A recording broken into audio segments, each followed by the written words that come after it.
अस्सलाम वालेकुम बच्चों। जैसे कि आपको मालूम है, हम एक नया टॉपिक लेकर आ गए हैं आपके पास फिर से। इससे पहले हम आपको बताते चलें कि हम कौन सा टॉपिक पढ़ रहे थे। हम एक ही टॉपिक पढ़ रहे हैं जिसका नाम है डाइजेशन इन ह्यूमन। हाँ, हमने उनके कुछ पार्ट्स में उसको डिवाइड किया हुआ है। आज हम कौन सा पार्ट पढ़ेंगे, वो पढ़ेंगे हम स्मॉल इंटेस्टाइन का एक पार्ट है जिसका नाम है जेजनम। और जेजनम से पहले हमने एक पार्ट पढ़ चुके हैं स्मॉल इंटेस्टाइन का जिसका नाम था डोडेंडम।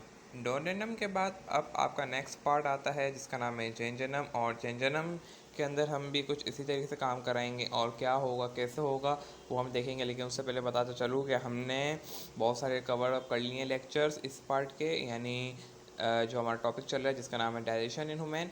अगर आपने वो नहीं देखा उसको सबसे पहले जाके देखें, फिर इस वीडियो को देखें।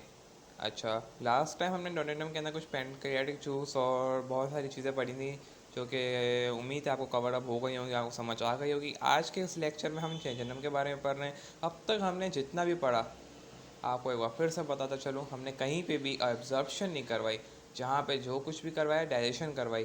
कहीं हमने प्रोटीन की डाइजेशन करवाई, कहीं कार्ब्स की डाइजेशन करवाई। आज हम बच्चों के ऐसे कार्ब्स की डाइजेशन करवाएंगे जिसे हम पॉलीसैकेराइड करते हैं। और पॉलीसैकेराइड क्या है, उसे हम कहते हैं पॉलीसैकेराइड बच्चों, उसे उसको कहा जाता है जिसके अंदर एक से ज़्यादा शुगर यूनिट हो। और what is the sugar unit, जिसके अंदर सी एच जो हो। और शुगर्स क्या होते हैं, जिसमें शुगर्स होती हैं, ग्लूकोज हो गया। और ग्लूकोज के अनदर फॉर्म अगर आपको मालूम हो वो होती है फ्रुक्टोज, लैक्टोज। ये सारी कुछ फॉर्म्स होती हैं जो कि आपकी बुक के अंदर नहीं लिखी हुई, लेकिन एक आपको समझाने के तौर पर मैंने यहाँ कुछ लिख दिया है। उसके बारे में जेजनम के अंदर क्या होता है, कैसे काम करता है, उसको हम देखते हैं। देखो, मैंने सबसे पहली बात लिख दी है, सीक्रेट करता है सम एंजाइम्स। अब कौन से करता है देखते हैं। किसके लिए, डाइजेशन के लिए। एक और बात, एक ये करता है सुक्रेस, फिर लैक्टेस, माल्टेस, लैक्टेस। अब ये बच्चों होता क्या है, कैसे काम करता है, आपकी बुक में कोई ऐसी डिटेल नहीं लिखी हुई। बट अगर हम इसको ऊपर से समझने की कोशिश करें तो उसके हिसाब से मैंने थोड़ी बातें लिख दी हैं। अगर हुआ काम तो इंशाल्लाह आपको वहाँ से समझ में आ जाएगा, वरना झंझन के अंदर आपके बुक के अंदर कुछ इतना खास नहीं लिखा हुआ। अब बच्चों, सुक्रेस किस पे काम करेगा, सुक्रोज पे। व्हाट इज़ द सुक्रोज, सवाल यहाँ उठता है। अच्छा, सबसे पहले काम किसका करेगा, मीडियम क्या होगा, इनका मीडियम होगा। यानी अगर आप देखें मीडियम की बात करें तो ये किस मीडियम में काम करेगा, मीडियम होगा इनका वाटर। वाटर की प्रेजेंस में काम होगा। ये सारे एंजाइम, ये जितने भी हैं, ये सारे इसकी प्रेजेंस में काम करेंगे। एक बात ये क्लियर हो गई। अब सवाल उठता है what is sucrose, what is lactose और माल्टोज क्या है। तो मैंने यहाँ पे कुछ बात लिखी है, ये सारे शुगर्स हैं, शुगर यूनिट्स हैं। और शुगर यूनिट्स के बारे में आपको पहले भी बता चुका हूँ, क्या होते हैं, कार्ब्स। अब ये कैसे कार्ब्स हैं, बात ये उठती है क्योंकि कार्ब्स की हमने पहले भी डाइजेशन करवाई, अमाइलेज के ज़रिए ये सारे एंजाइम कुछ आए थे।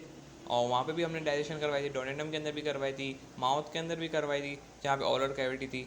अब ये कौन से कार्ब्स आ गए जिनकी डाइजेशन अब तक नहीं हुई। बच्चों, ये वो कार्ब्स हैं जो पॉलीसैकेराइड होते हैं। अब पॉलीसैकेराइड से क्या मुराद है, पॉली, पॉली का वर्ड होता है एक से ज़्यादा। और सैकेराइड मैं आपको बता चुका हूँ, सैकेराइड किसके लिए हम इस्तेमाल करते हैं, कार्ब्स के लिए वर्ड इस्तेमाल करते हैं।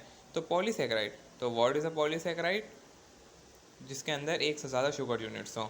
और शुगर्स मैंने आपको बता चुका हूँ कि एक होती है ग्लूकोज, और ग्लूकोज की तरह बहुत सारी शुगर्स होती हैं, फ्रुक्टोज, लैक्टोज, और ये सारी शुगर्स होती हैं बच्चों। और इनके अंदर कौन किस एक से ज़्यादा शुगर्स पाई जाती हैं। अब इसके अंदर मिसाल के तौर पे अगर मैं आपको बताऊं सुक्रोज की, सुक्रोज के अंदर एक ऐसी होती है शुगर जिसके अंदर ग्लूकोज पाया जाएगा एक यूनिट, और दूसरा यूनिट पाया जाएगा फ्रक्टोज का। Fructose another form of glucose. और कैसा होता है, जैसे ग्लूकोज अगर देखा जाए वो पुनः यूँ दिखता है कुछ, अगर मैं बना के दिखाऊँ, ग्लूकोज कुछ इस तरीके से होता है। अच्छा, फ्रक्टोज किस तरीके से होगा, इस तरीके से होगा, हेक्सागोनल की शेप में, इस तरीके से ये आ गया आपका फ्रक्टोज। तो बच्चों, ये दो शुगर्स होती हैं, शेप की बुनियाद पर चेंज हो जाता है, यूनिट्स की बुनियाद पे। तो ये आपकी बुक में इतना कुछ ज़्यादा डिटेल नहीं लिखा हुआ, बस यही कुछ आपको बात बतानी थी कि जेंजरम के अंदर किसी किसी डाइजेशन होती है, वो पॉलीसैकेराइड्स होते हैं। और कहाँ कौन पाया जाता है ये भी मैं आपको ज़्यादा अभी डिटेल में नहीं बताऊँगा, वरना बहुत लंबी बात हो जाएगी और आपको समझ में नहीं आएगा, क्योंकि उसके लिए एक पूरा चैप्टर होता है हमारे फर्स्ट ईयर के अंदर।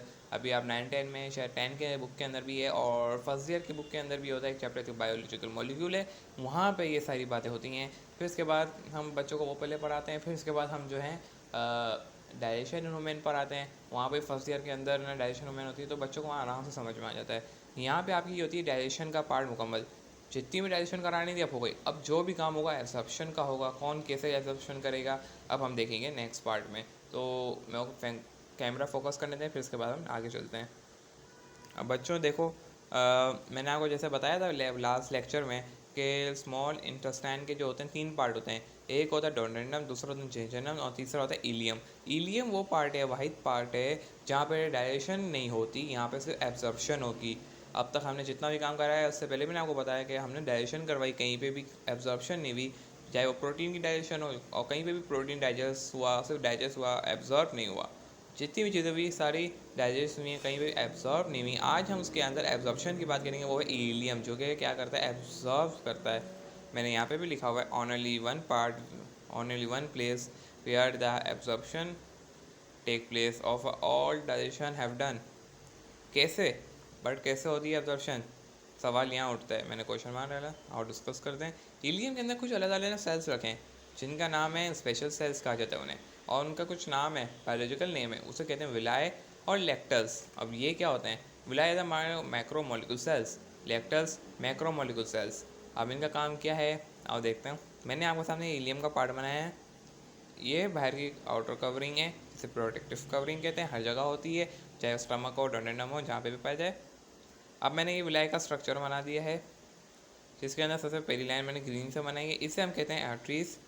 दूसरी होती है वेन, तीसरी होती बीच में आती है कैपिलरीज, और ये एक बीच मैंने एक डंडी टाइप बनाया है जिसे हम कहते हैं लेक्टस, जो लिम्फेटिक सिस्टम का पार्ट होता है। ये होता है इसका स्ट्रक्चर आपको इस तरीके से लिखना है। अब बच्चों देखो, यहाँ से आपका फूड आएगा, यहाँ से आपका फूड आया, यहाँ पे पहुँचा, ये डाइजेस्टिव फूड है। अब ये एब्जॉर्ब होना है, तो क्या होता है, ये ब्लड भी यहाँ से कैपिलरीज चल रही हैं, तो ये ब्लड में यहाँ से एब्जॉर्ब हो गया, ये यहाँ पे गया। अब बच्चों जैसे ही यहाँ पे गया ना, देखो मैंने इसको थोड़ा पतला कर दिया, फिर ये मोटा हो रहा है और ये थोड़ा सा पतला है। अब यहाँ पे जो है ना एक मसला खड़ा होता है, यहाँ पे खाली सेलेक्टिव चीज़ें ही एब्जॉर्ब होंगी। कैसे, नहीं समझ में आई आपको बच्चों? अब मैं आपको समझाता हूँ। बच्चों देखो, यहाँ पे डायमीटर की डिफरेंसेस आ रहे हैं, कैमरा में फोकस कर लूँ, सही है। यहाँ पे जो है ना डायमीटर का जो है ना डायमीटर, उसके अंदर आ रहे हैं डिफरेंसेस। अब देखो एक जगह थोड़ा गैप ज़्यादा है, एक जगह छोटा है, बीच में बहुत ही छोटा आ रहा है गैप। अब कैसे होगा डाइजेशन एब्जॉर्प्शन? देखो यहाँ तक फूड पहुँचा, यहाँ पे जैसे ही पहुँचेगा ना फूड, जो भी माइक्रो मॉलिक्यूल होगा, जितने भी हमने माइक्रो मॉलिक्यूल कन्वर्ट कराए होंगे, वो यहाँ से एब्जॉर्ब हो जाएंगे। सही है, वो यहाँ से यूँ डायरेक्ट आ जाएंगे वेन में, और वेन से ही आगे चले जाएंगे और सर्कुलेट कर रहे होंगे। बट जितने भी मैक्रो मॉलिक्यूल होंगे वो यहाँ पे तो आएंगे, लेकिन वो यहाँ से लीक कर जाएंगे, लीकेज हो जाएगी इनकी। सही है, अब ये लीक किया हुआ सामान कहाँ जाएगा, सवाल यही भी उठता है कि भाई लीक हो गया, मैक्रो मॉलिक्यूल क्यों नहीं हुए? क्योंकि वो मैक्रो मॉलिक्यूल का साइज छोटा था, तो वो अंदर चले गए, कैपिलरीज से आगे भर गए, वेन में पहुंच गए, और वो आगे अपना सर्कुलेशन आगे पहुंच गए इनकी, और वो अपनी अपनी जगह पे पहुंच गए। लेकिन मैक्रो मॉलिक्यूल साथ वहीं रह गए क्योंकि उनका साइज छोटा नहीं था। और ये मैक्रो मॉलिक्यूल कौन कौन हो सकते हैं? एक होता है आपके पास कार्ब्स होते हैं, दूसरा एक दो चीज़ें और होती हैं, और क्योंकि वो डाइजेशन नहीं हो, मतलब उनकी डाइजेशन हुई थी लेकिन ज़्यादा मैक्रो में कन्वर्ट नहीं हुए थे। और जो मैक्रो थे वो कौन थे? अमाइनो एसिड, जिनको हमने बहुत अच्छी डाइजेशन करवाई थी, तो वो बहुत स्मॉल में कन्वर्ट हो गए थे और सिर्फ आगे बढ़ गए। अमाइलेस ने जो कार्ब्स की थी वो भी आगे बढ़ गए। लेकिन जो अभी हमने यहाँ पे पढ़ा ना पॉलीसैकेराइड, अब ये पॉलीसैकेराइड जो है ना मोनो में हुआ, मोनो फिर भी बड़ा होता है, मोनो में कन्वर्ट हुआ है। भी हमने यहाँ पे डाइजेशन करवाई थी जेजनम के अंदर, तो वो मोनो के अंदर कन्वर्ट हुआ है। एक और बात थी आपको याद रखनी है, अब वो मोनो अभी भी बड़ा है, तो इतना ज़्यादा छोटा नहीं हुआ है, और एक ही जगह डाइजेशन हुई जेजनम, और कहीं हुई नहीं, तो ज़्यादा माइक्रोमोलिक्यूल कन्वर्ट भी नहीं, और मोनो ज़्यादा से होता भी नहीं है, मोनो पे और रुक जाता है ना, ये वो कार्ब्स हैं। अब क्या हुआ कहना, ये साहब नहीं गए आगे क्योंकि वेन तक नहीं पहुँच पाए, क्योंकि इनकी थी साइज बड़ा, तो वो लीक कर गए। तो अल्लाह ताला ने एक और सेल का रखा है जिसे कहते हैं लैक्टेस सेल, और ये लैक्टेस सेल लिम्फेटिक सिस्टम का पार्ट होता है। What is the lymphatic system? छोड़ दो इस बात को, बस यहीं रखो, लिम्फेटिक सिस्टम का पार्ट है। What is lymphatic system? एक बात मैं समझा देता हूँ, ज़्यादा डिटेल में नहीं जाऊँगा इसकी। लिम्फेटिक सिस्टम अल्लाह ताला ने एक वो पार्ट रखा है जहाँ पे मैक्रो मॉलिक्यूल जो रह जाएँ उनके लिए एक ख़ास जगह रखा है जहाँ से वो जाएंगे, और वो चेकिंग होगी पुलिस की, वो वहाँ से जाएंगे। मतलब समझो एक का वीज़ा लग गया, मतलब एक ने बात चलाई, कह रहे मुझे जाना है, तो किसी बड़े से बात की, सुना ठीक है, उसके जानने वाले थे, तो उसने बोला सही उसको जाने दो। और किसी के जानने वाले नहीं थे अंदर ऑफिसर में, तो उन्होंने बोला नहीं भाई ये नहीं जाएगा, तो उसकी वजह से ये लीक कर गए। अब अल्लाह ताला ने इनके लिए एक और सेल रखें जिनका नाम लेक्टर सेल, और ये पूरी चेकिंग एक लंबी प्रोसेस से जाएंगे। वो लंबे प्रोसेस से नहीं गए, ये अब लंबे प्रोसेस से जाएंगे। लेक्टर सेल्स के अंदर पहले एब्जॉर्ब होंगे, फिर वो वहाँ से जो है वेन के अंदर जाएंगे और सर्कुलेशन का पार्ट बन जाएंगे। तो ये एक लेक्टर सेल की बात आ गई।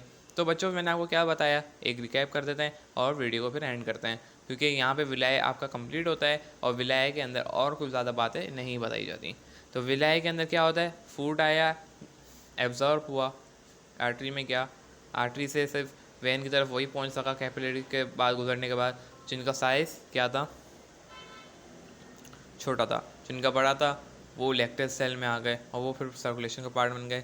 यहाँ पे आपका इलियम कंप्लीट होता है और यहाँ से फिर हम लार्ज इंटेस्टाइन के पास जाएंगे, और लार्ज इंटेस्टाइन को पढ़ने के बाद आपका ये चैप्टर का एक मेन पार्ट, एक मेन पोर्शन आपका कंप्लीट हो जाएगा।